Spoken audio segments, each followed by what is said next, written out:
Welcome back to Anglesey for the first day of this 750 Motor Club meeting. And as you can see there, the cars are gathering for our first race this afternoon, which is for the TDI Roadsports Series, and the cars are heading out onto the grid now ahead of their 45-minute race for these production saloon and sports cars, which are split over 4 different classes, all based on power to weight ratio.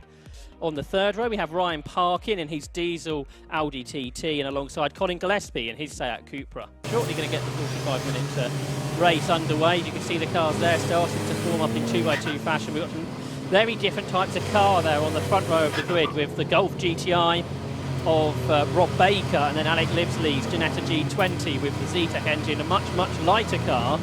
But over the course of a full lap of this Anglesey International Circuit, was separated by just 6/100th of a second. The red lights are on, the pace car is into the pit lane, and 45 minutes then of TDI Roadsports Series racing gets underway as the lights go out, and Rob Baker on the inside line. Is he going to be able to hold off Alec Livesley? Goes right round the outside of the Ginetta G20, and the G20 tries to nose ahead as the rest of the field still flowing across the line. Such is the size of the grid, but it is the Ginetta of Livesley that leads. Baker is there in second, will beach his car with Mark Grice, I think, starting. The Seat is alongside Luke Handley, but Luke Handley's got the inside line. And it's still side by side for the lead because Rob Baker squeezes up the inside of Alec Livesley, who's all over the curb in the Ginetta, which looks tiny, Johnny Palmer, next to the Volkswagen Golf. Yeah, the roofline of a Golf, much higher, isn't it? You wouldn't necessarily have thought that compared to SUVs and other things on the road, but when you're up against a purebred racing car in the Ginetta G20, very different driving perspectives, you have to think, and two massively large lurching touring cars now next in the sequence. Luke Handley, who's got the jump on Mark Grice's Seat Cupra, the Dayglow yellow and grey colours, all cars of different shapes and sizes working their way through Peel, and you can certainly tell from the quick wiggle there of the Ginetta G40 of Chris Webster, tyre temperature still very much inching its way to within the operating window. But great fights for the first few corners of this opening lap. Now though, Rob Baker's starting to establish a lead early on in this 3/4 of an hour race. Alec Livesley's lost a couple of positions there in his G20, which he shared with Adam Bessel, who was so quick in the Club Enduro race last time out at Croft. A lot of these cars will be doing both races, particularly those at the front of the field, almost using this as sort of a simulation for the longer race tomorrow. There you can see Livesley under pressure from the Audi TT, the TDI car of Ryan Parkin, who missed last time out. He had some different drivers in that car, but he's out in his TT today, and he's got the BMW M3 there just behind, the older car driven by Chris Mills. You've got a diesel Golf there just behind. That's the second of the Darkside cars. That is for Ryan's twin brother, Scott Parkin, who's out in that one. The Audi, they're all over the curb coming out of Church Corner, but a very good first lap of this race for Rob Baker, who's pulled a 2-second gap over his teammate Luke Handley in these Area Motorsport developed Volkswagen Golfs. And then the Seat factory-built Cupra is there in third position, driven by Mark Grice to start this one. And here's that battle for second place, Johnny, between the Golf and the Seat. Yeah, so Golf under pressure, and possibly from 2 Seats. There's the other one with the tartan nose, and that is Colin Gillespie, number 151. So this developing nicely for 3rd, 4th and 5th places. It's 2 abreast further back with the Ginetta that started, remember, dicing for the race lead, briefly held the race lead with Livesley at the wheel. Now under pressure from Ryan Parkin's Audi TT to the outside line at the hairpin. That line is not going to work. In fact, it's likely to lose Mark Grice a position. Not quite. Colin Gillespie wasn't close enough to pounce, but as you attack in one movement, you very quickly need to go into defensive mode in the early stages of a race where these cars look very even, unless you're Rob Baker, it seems. Yeah, that's absolutely right. He's getting away, the 3-time Club Enduro champion, with his co-driver Cole Swift. There is Grice, who had that error, didn't he, earlier on. The Audi TT in the background. Ryan Parkin was trying to go around the outside of Alec Livesley, but run very wide at turn 1. Will Stacey, by the way, from the pit lane, was up to 23rd at the end of the first lap of this 32-car grid. And we've got a car off at the final corner as well. That's the Mazda MX-5 of Alex Richardson, who should be able to get back going. But 2.8 seconds is the lead gap for Baker, who's on a 1 minute 36.9. It's very warm out there now, and the car's of course full of fuel, so the lap time's a bit slower than they were in qualifying this morning when we're in the 1 minute 35s. There's that battle of second, third and fourth between Handley, Grice and Gillespie, with Luke Handley then in second place. He was the Class B champion in Club Enduro last year. He's upgraded his car to this Class A specification car, so more power, bigger turbocharger basically on that car. But here's the battle for fifth, and it's still Alec Livesley just ahead of Ryan Parkin in the diesel Audi there that tries to come down the inside. That's the Darkside Developments prepared car, who are diesel engine specialists, and hence why they've got that engine in the Audi TT. But he's still there in sixth. And again, Johnny, after the mistake a lap ago, Mark Bryce putting the pressure back on for second place. Yeah, he's found his rhythm again, hasn't he, after outbraking himself into the banking 2.1 miles ago and managing to shake just briefly Colin Gillespie as a distraction. Totally together though between the Audi and the Ginetta again into bus stop, and Alec lives in a little choice but to run out wide, and that will give Parkin the opportunity to slingshot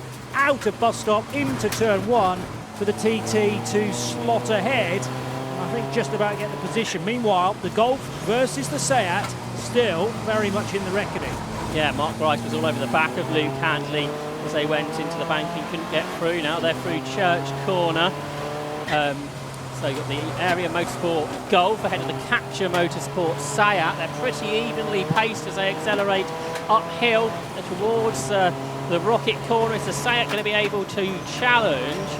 Not at this stage. So the difference we've got here is the sort of privately prepared Golf from a road car to a racing car by Area Motorsport, and then the fully factory built Seat behind of Will Beach. It's great to have that variety, isn't it, in a series like this, Johnny? Totally, and you then have to think, well, factory, that would be the advantage, but to be honest, there's not a lot between the two different preparation versions, if you like, and it's great that the two Seats now can really take the fight to the Golf, because as Handley and Grice fight amongst themselves, they're not going as quickly as possible, as demonstrated perfectly there by Handley, who was going to go into the hairpin, kind of occupying the middle of the road, and then quickly jump to the inside line. These are not ideal racing lines, hence the reason why Gillespie is able to find a good chunk of time on this particular lap. They are able to extend away though from Ryan Parkin's Audi TT, which is starting to become slightly lonely in fifth position.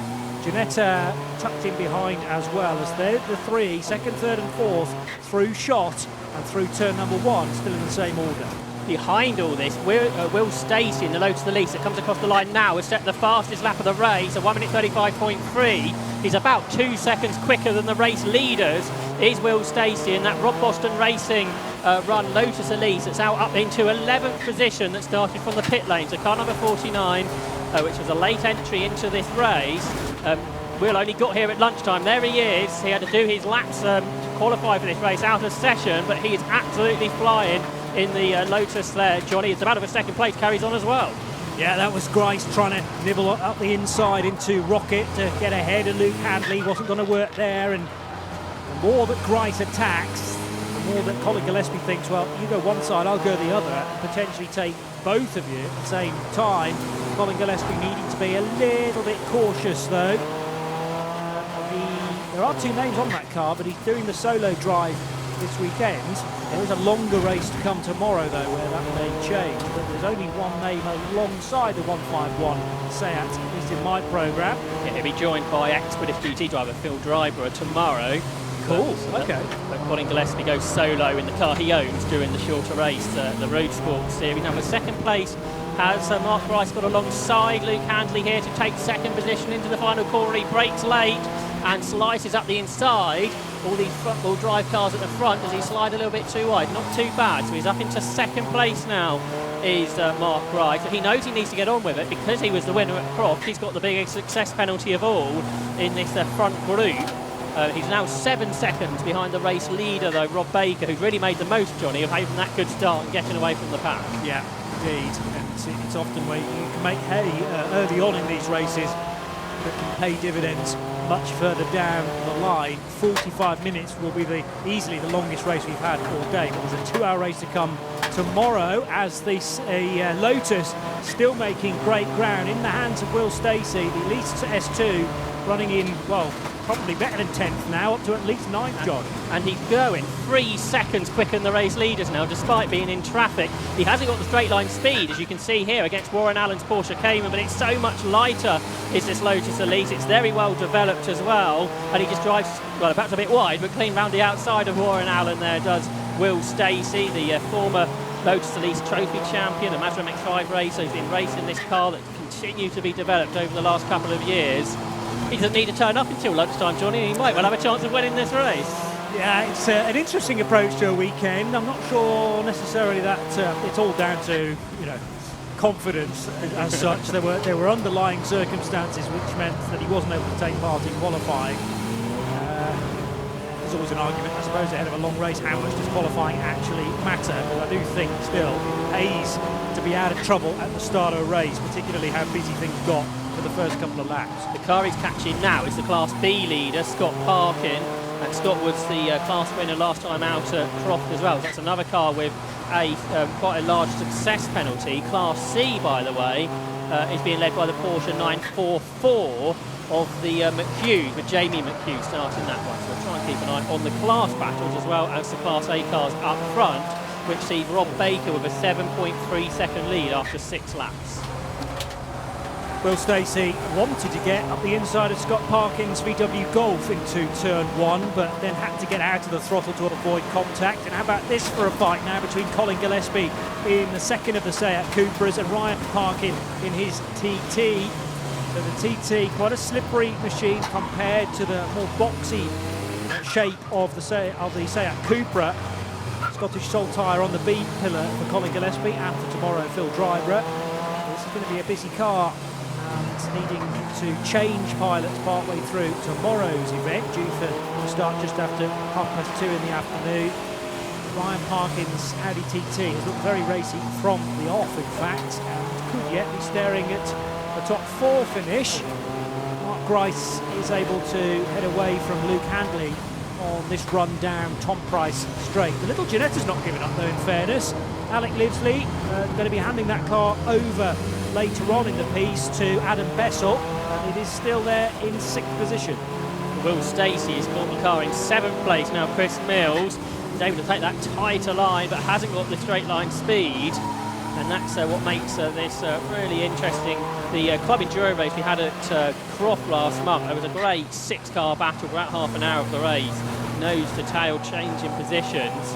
It's a simple way to do balanced performance, this power to weight ratio, but it's really effective with the various different cars you can see towards the front of the field. But Will Stacey is sort of belying that really with the pace he has got in that car. You'd think being a lighter car as well, Johnny, it should look after its tyres a bit better than especially the front wheel drive cars up front.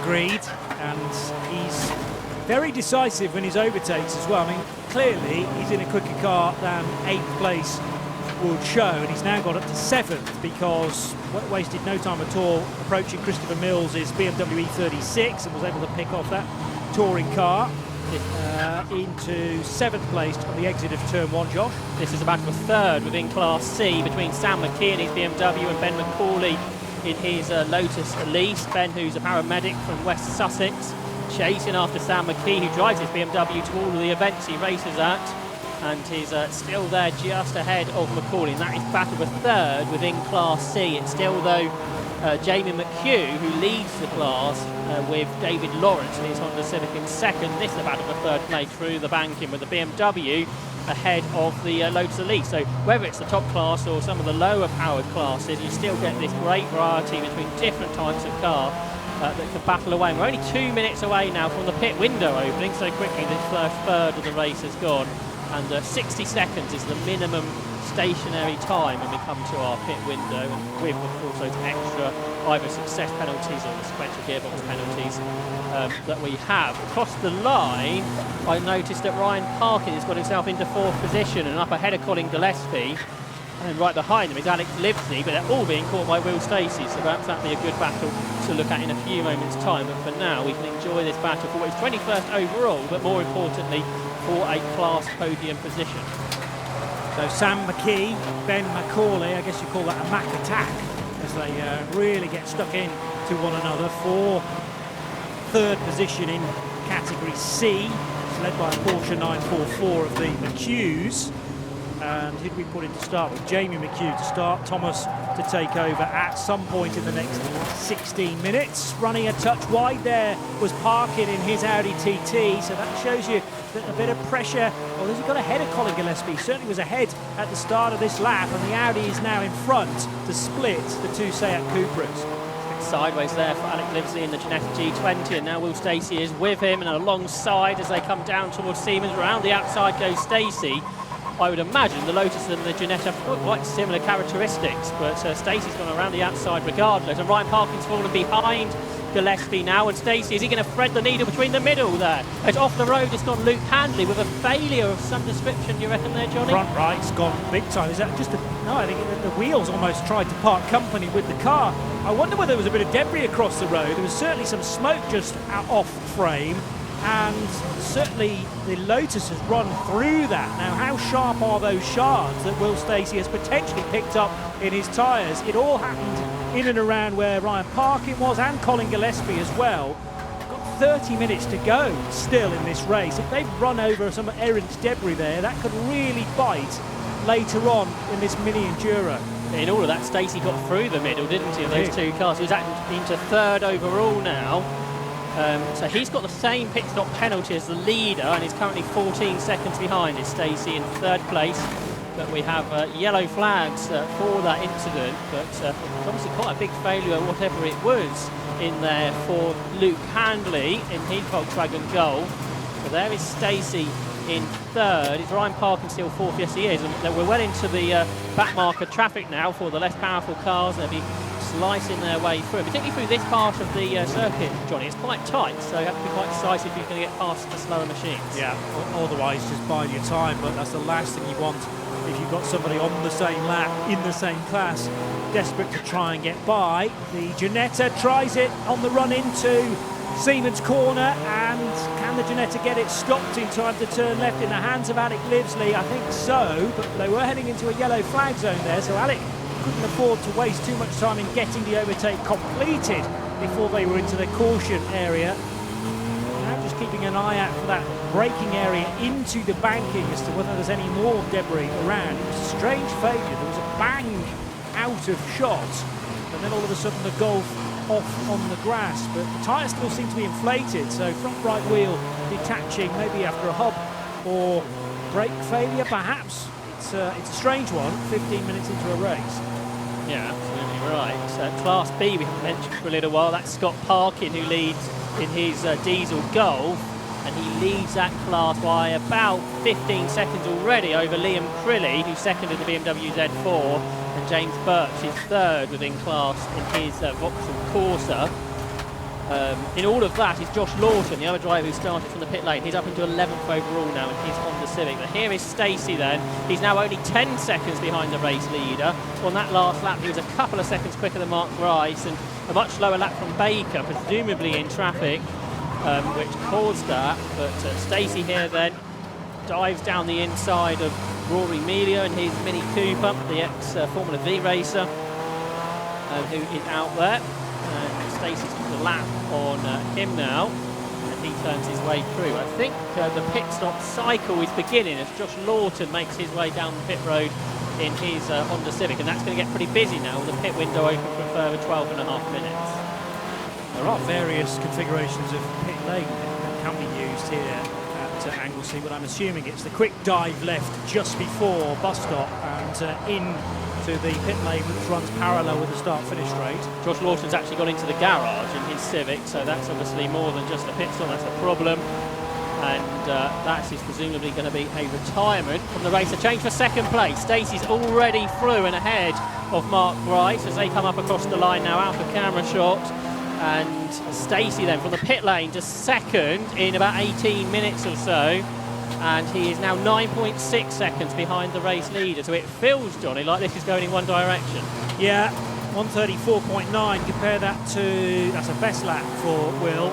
136.9. Rob Baker's best effort so far. BMW parked at a peculiar angle is the car of Christopher Mills. And that's because you have to park at a 45-degree angle in the pit lane, so there's space for everybody basically. And hopefully that means it should be done as safely as possible. So So that's we'll see a lot of that over the course of the pit stop races this weekend. Here's the race leader. We haven't seen much of Rob Baker during the course of this race, the area motorsport boss who runs so many cars, not just in the 750 Motor Club paddocks, but elsewhere as well. And he shares this car with Cole Swift. They have won the Club Enduro Championship 3 times, and all in the last 3 seasons. But a new car for this year. The car was a little bit of a handful at Croft, but it seems to be working well today on a different layout, but not as well as the Lotus Elise is of Will Stacey that went so well here last year until it had some car problems. But Stacey there in 2nd position, chasing down the leader, who stays out for another lap. So Rob Baker puts another lap in the books, as we have other pit stoppers such as the Walker family Porsche Boxster. I can see is in there in the pit lane, the Charles Ivy Racing run car that's in the pit lane. So it looks like possibly Dad's got out in the car, John, and son Christian Walker is jumping in. The new fastest lap of the race for the race leader, Will Stacey, 1 minute 34.79. He's now only 5 seconds behind the race leader. So he's halved that gap in the space of 2 or 3 minutes, it feels. Bear in mind we've got 25 minutes of this race still to go. Now he will be able to catch that 5 seconds up within the next probably 5 minutes. Question is, how easy is it going to be to pass Rob Baker? Some work going on the front of that Civic, I noticed, in the pit lane, and another car that has come down pit road, the 256 of the Civic Type R, which is David Lawrence, to hand that over to Mike Sanford. Yeah, the Civic having worked on it with Rob Phillips in his slightly older Civic, the EP3 model. Meanwhile, there is Chris Mills, who I think made his pit stop in his BMW M3, and he's just come out just ahead of the car that won in 3rd position. That was Mark Rice, who shares with Will Beach, who will be taking that car over shortly.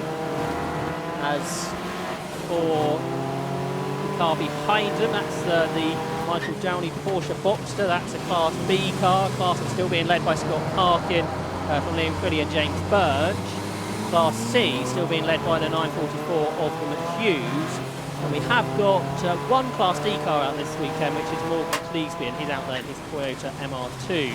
But there are the Cragos in their Porsche in the pit lane. That's a 968, which is another Charles Ivy run car, which we will see also out in the Carmel Porsche Trophy. So they've got plenty of racing over the course of the weekend.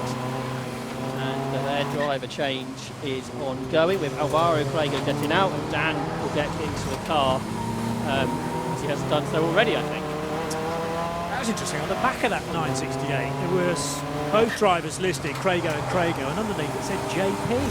I think I should be in that car for a 3rd stint. The problem is I don't need to come in for a 2nd stop, but maybe I could wave enough flags at them and convince them to hand it over to me. It's a dangerous game, but I'm willing to play it. Meantime, Ginetta with a very large diffuser coming out of the corner. So that's not the G20, is it? Is that G40? Yeah, that's an ex-Rothko car, because Ollie Goethe used this as a test car. We never raced in Ginetta Juniors, and Chris Webster, who's a good friend of Stuart Hall, who looks after Rothko, convinced them to sell it. But you probably know, Ollie Goethe doesn't sell cars very often.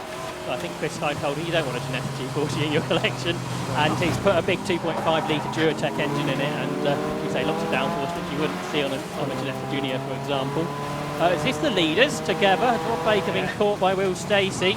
Are either of them going to dart for the pit lane at this stage, as we are halfway through this 45-minute race, which seems to be flying along pretty quickly, but no to tell for the lead, Johnny. Well, Will has tried this a couple of times already and succeeded, and move into turn 1. Can't get it done on Rob Baker though, through the tricky first left-hander on this Anglesey circuit. Now forcing the Golf to defend into the banking corner. Oh, it catches some grass there. So confident on the downforce that Will Stacey is of this little Elise S2. Is he going to dive up the inside for the race lead? They're absolutely side by side, but the problem for Will is he can't easily see where the Golf is because of the low slung roofline on the little Lotus. Going to have to thread the eye of the needle if he gets it done, and Rob Baker is holding firm, in fairness. The Golf that does have to seem to have the measure on the other hot hatches in this race, so far staying in front, Josh. Yeah, absolutely right, and these two cars both have the same 10-second penalty. for the pit stop, so that shouldn't change things. But Will Stacey's on the inside now as they go into Pill, and Baker just can't do anything about it. Look how much more speed the Elise can take through the corners. And I think Will Stacey's got this car now set up absolutely perfectly. He knows how to drive it, and more importantly, he also knows how to overtake cars that have got more power, which I think is easier said than done. This Anglesey circuit suits the car down to the ground, obviously, either whether on the coastal circuit as we were last year or on this longer international circuit, doesn't seem to be a problem. So in what we have less than 25 minutes from the pit lane to the front for Stacey. And more pit stops down there, including number 32, Mike Rayner in his Elise S1. And going out of the pits is the early spinner in this race, Alex Richardson, his Mazda MX-5. But for Will Stacey, now clocks up lap number 15 as the race leader. Such an impressive stint this has been. Well, it's a very civilised way to approach a race meeting. Spending the morning sightseeing, basically, in sunny North Wales. That's Luke Handley, we can see there. Yeah. Now trackside, and wondering, I guess, if his Volkswagen Golf can be fixed for tomorrow. Depends how big that failure was and exactly what went wrong. It looks like he's enjoying spectating, though, because clearly two cars or more getting very close to one another right in front of him as Luke flings up the arms there. I didn't see any contact for him before the failure. I'm not saying there wasn't any, but it was a strange incident, and only really he may have the answers. Meanwhile, the Audi TT, a good line through the very fast right-hander at Church, dealing with some traffic. And the track is now very well populated, evenly populated with cars from the TDI Roadsports Series, so you're not going to have a moment's rest if you Will Stacey leading the race. Into the pit lane has come Mark Bryce to hand over to Will Beach in this Capture Motorsport run Seat Cupra. Also into the pits is Rory Melia in his Mini Cooper, but for Bryce and Beach, their car had a 15-second longer pit stop, so 75-second stationary after that victory overall at Croft 4 weeks ago.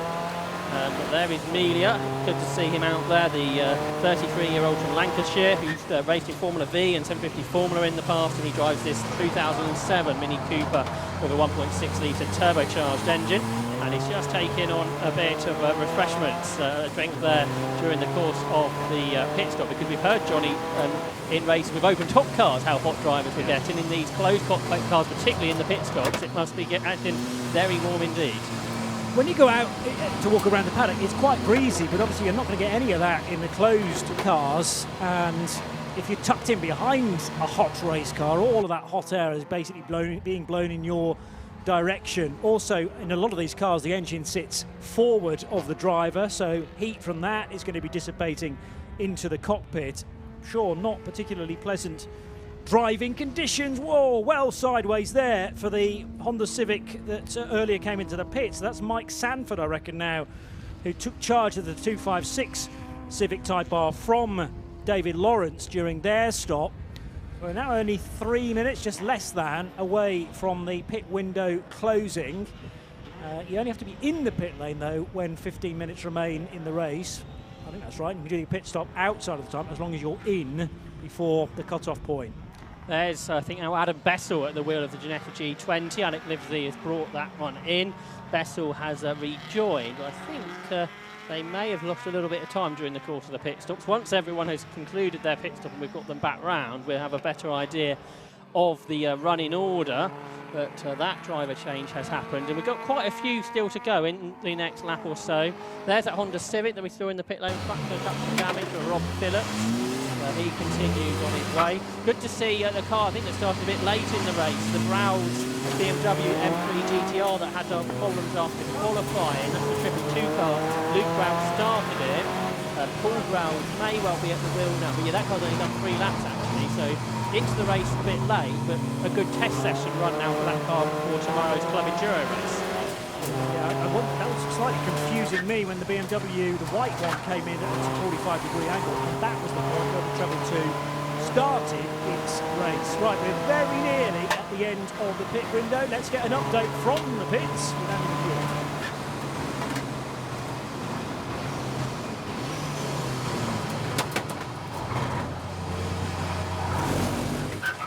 I think we're here for Andy in just a moment's time.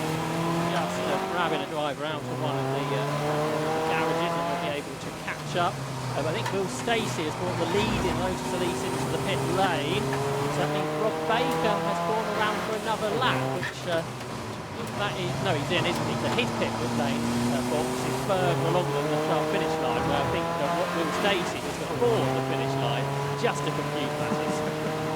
Okay, so they're both in, but one's triggered the beam and the other one hasn't. So it is basically a straight race on pit road. I didn't think Will Stacey was staying out. It was tough to be able to get in before.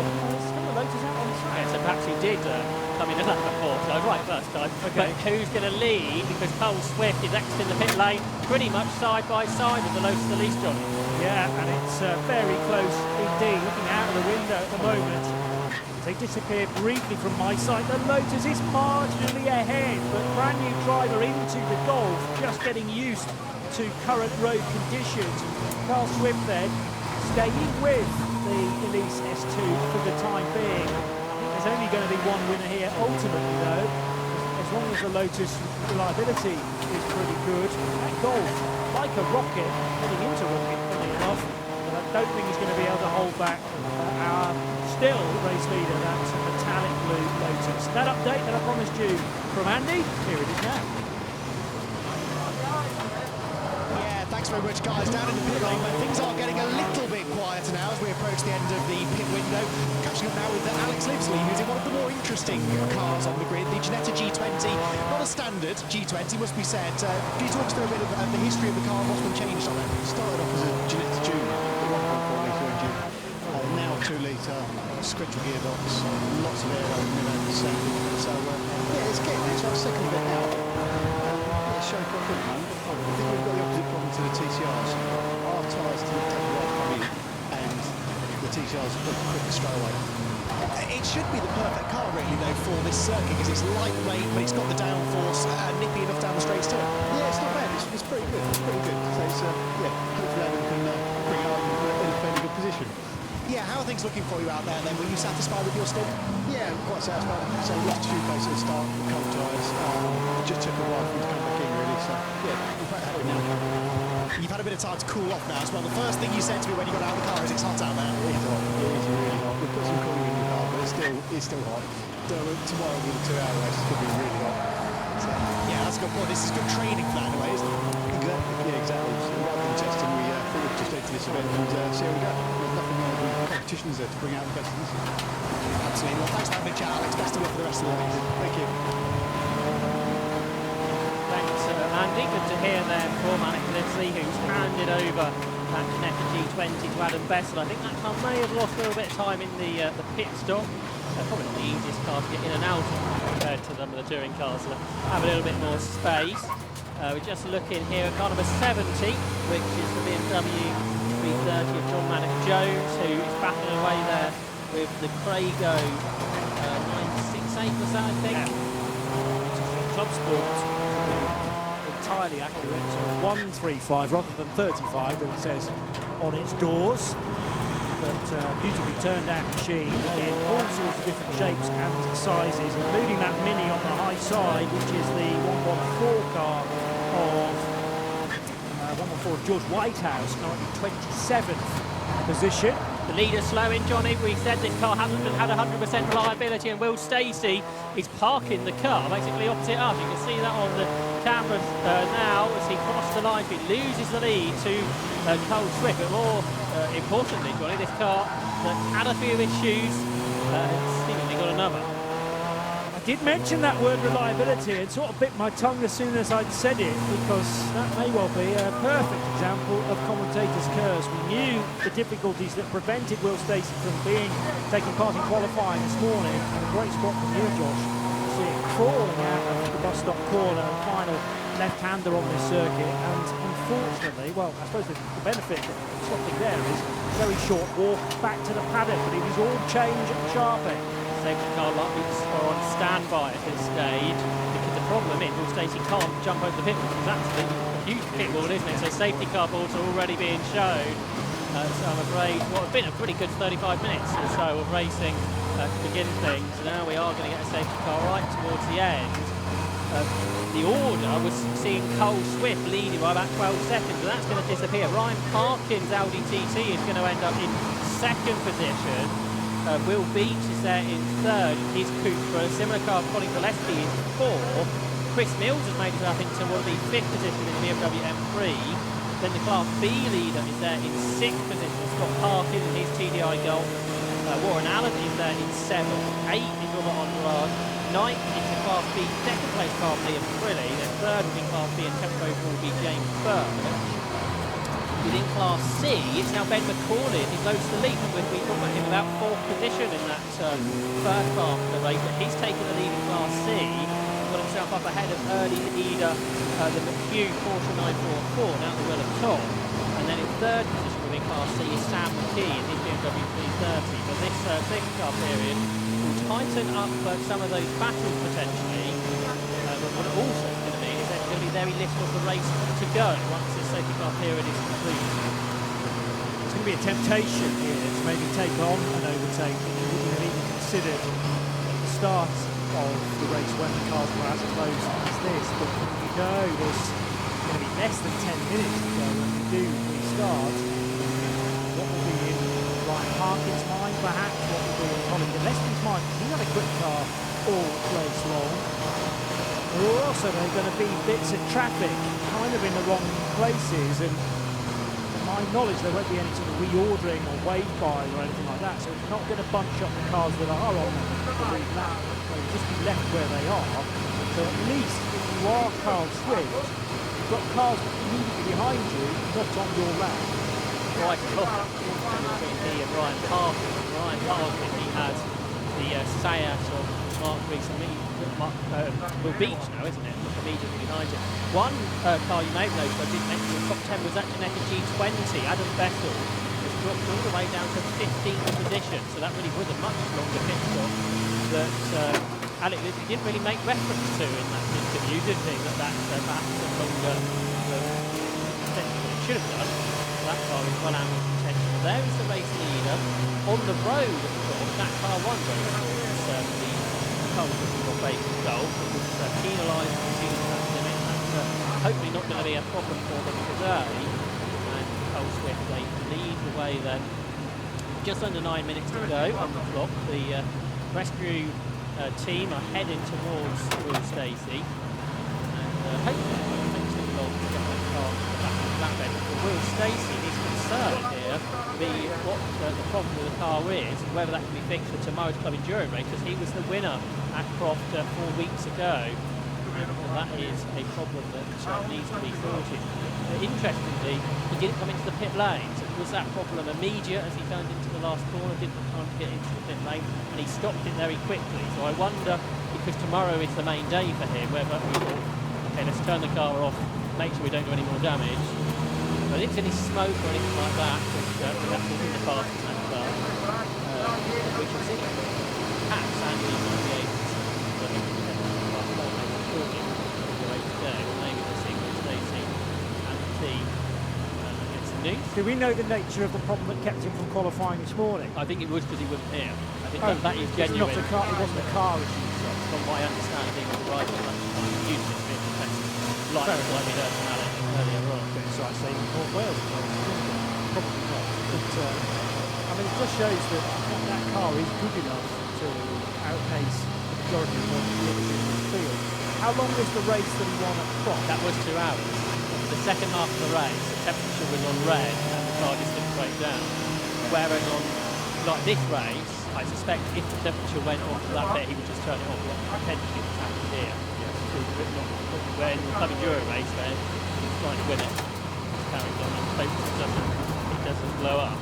Yeah, basically. I think they told me they were on their 4th engine of the season already, and this is only the 2nd meeting. So they've had, I think, vast rain. He'll say he's absolutely rapid. I think the car, no question whatever track they're at. Perfect last distance. It is a tad fragile by the sounds of things, and you can see right there, folks, how costly this motorsport lark can be at times when you're chewing through engines, 4 of them on the yet. I fancy William will know roughly what the issue is. Obviously he was keeping an eye on the dials, the dash, for any indication of something that might be about to go wrong, but as I say, he decided to go straight by pit road, not to turn left and instead stay on the track, so maybe he did just suddenly hit. And he was already beyond the point of no return in terms of going onto another lap. Probably going to get to turn 1, let alone do another 2 and a bit miles. So it could be a long night for those associated with the former race leading Lotus Elise S2, whichever one wants to do with that car well in terms of its quick repair. Definitely obviously the Club Enduro Championship race tomorrow, 2:30 in the afternoon. It's due to start. Tomorrow as well. Qualified. Perhaps that 2:30 then, right?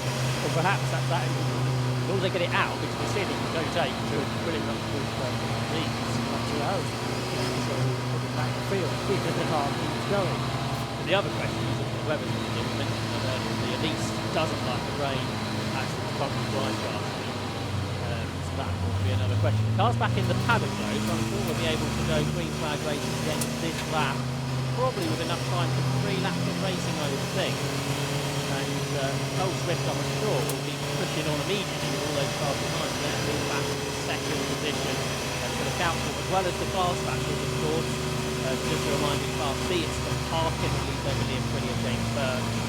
Class C, it's Ben Cooley who leads from Coblet View and Sam McKee, that's the top 3 within that class. And the Class D car, Morgan Easton still running. The top 10 overall still on the lead lap as the safety car pulls in and Cole Swift accelerates it through the last corner. Here's a green flag now as he goes on to lap number 23 of the race, the second position. Ryan Parkin's got to be careful not to pass before the line, but that means he's going to be under pressure, Johnny. Massively so, and this time from the beach-driven Seat Cupra. So in their pit stop, Mark Bryson had a great opening stint, handing over to teammate Will Beach, who has a little look at the inside of Ryan Parkin's Audi TT. Good drive off the corner though from the TCR car. And they're going to be level pegging as they reach Church. What's the more gentlemanly thing to do here for Mark Beach? Well, it's to allow the Audi to at least turn in and keep its place. But really quick out of the traps there. There's also a car going wide coming out of turn 1, which was the number 70 BMW, I reckon. Did escape that moment. For Beach and a big slide as he went through Church Corner trying to get to the inside of Ryan Parkin. As you say, John, it didn't come off. 7.5 seconds already behind the leader. So Cole Swift, it should be a pretty smooth from here. At least now be hoping for that. But second place still in traffic. Ryan Parkin coming under further pressure from Will Beach. They've got to lap the Class C leading Class C cars, I should say, through the corner there, which is the Dago 968. It's the other sort of front-engine portion of the one Class C. But that out of a second place, Beach tries to squeeze up alongside Ryan Parkin, can't do it. Now they've got the M3 GTR that came into the race late to get through. The Luke and Paul Brown, father and son machine, I think, just stepped right to allow those two faster cars to come through. Not far behind them is solo-driven Seat Cupra pulling Gillespie there in 4th position. Yeah, Colin's getting closer and closer. He was 4th for a lot of his opening stints as well, so sense of deja vu for the Scot. Class C leaders just going through the final corner, Johnny. Ben McCauley narrowly ahead of Sam McKee, who gets up alongside him. So for the Class C lead going into the first corner, Sam McKee round the outside, you can see it on your screen now, sweeps into the lead of the class. So that was a really good move. And now Alex Richardson up into the 3rd in that class, so the McHugh Porsche 944 that led early on starting to drop away. But there you can see Sam McKee up into the class lead now, but very much narrowly over Ben McCauley. Driven really well, both of these actually. Firm but fair racing. They were dicing for 3rd position in Class C earlier on in the opening stint, and has steadily worked their way to the sharp end, helped out I'm sure by good work in the pits and slightly quicker pit stops as well, as the BMW M4 will get by them for another lap. But Liam Trilly, he remains on the lead lap. What about Will Beach, Colin Gillespie, and either of those ahead of Ryan Parkin, because that's really the dice to keep our eye out for in the remaining 90 seconds. Alex Richardson's MX-5 joining in on this Class C the lead battle now, Johnny. So, and he's going up the inside of McCauley, but there's not quite room there. So you've got 3 cars within Class C. It's great to see a good number of cars within the class this weekend. Got a great battle in the final moments. The race leader, Cole Swift, overall, is going to start his final lap now with less than a lap time left on the clock. At the second position, it's still Ryan Parkin ahead. They're equally going on to their final lap of the race. We watch the Class C leaders work their way. They're being lapped by cars. They're trying to lap cars as well. So it's all very busy down at the hairpin there. As they're surely going to start their final lap, and as McCauley got a problem there, was the Lotus Elise slowing? Is that going to give Alex Richardson a chance to grab seconds? Pretty much for a breath, but yeah, McCauley's slowing, so the Lotus Elise that was leading the class for the pit lane as he leaves the rest of them to entice their way through the final corner. None of this a worry for the race leader overall. Cole Swift got a clear track, but behind it's absolutely mental. Yeah, it's not been a great race for Lotus either, and so far with 2 of them now hitting issues, it seems. The Ginetta G20 that was well and truly in the fight in the opening stages is still going strongly in the hands of Adam Bessel, just in fact set its best lap of the race so far. Colin Gillespie tucked in behind, but Collins on the lead lap, looking for a way by the Ginetta Bessel. And here's your second and third place runners, only half a second between them at the start of this lap. It's condensed yet further. Since then, they're about 2/3 of the way around the final lap now. Ryan Parkin sticking the elbows out, trying to keep his TT as wide as possible to keep Will Beach behind. Great battling all the way through this 45-minute race. And Ryan Parkin hanging on for now. They're in second place. You see a bit of a puff of diesel smoke out the back. None of this is an issue for Cole Swift. He and Rob Baker, one on the road at Croft. This time they look like they're going to take the win overall on the result sheets as well. And for second place, there's contact as they come out the final corner. As Will Beach, I think I got into Ryan Parkin there. They say these drivers are just doing this race as a test session for tomorrow's Enduro race, but some of those passes would suggest perhaps not. But the second place across the line, Ryan Parkin held on, and it was car number 1 then. The winners, Rob Baker and Cole Swift, by 8 seconds over Ryan Parkin, who finished second. Third was Mark Grice and Will Beach. Fourth was Colin Gillespie, and fifth, Chris Mills. Winning Class B in 6th place, Scott Parkin doubles up on his victory from Croft, with Warren Allen in 7th.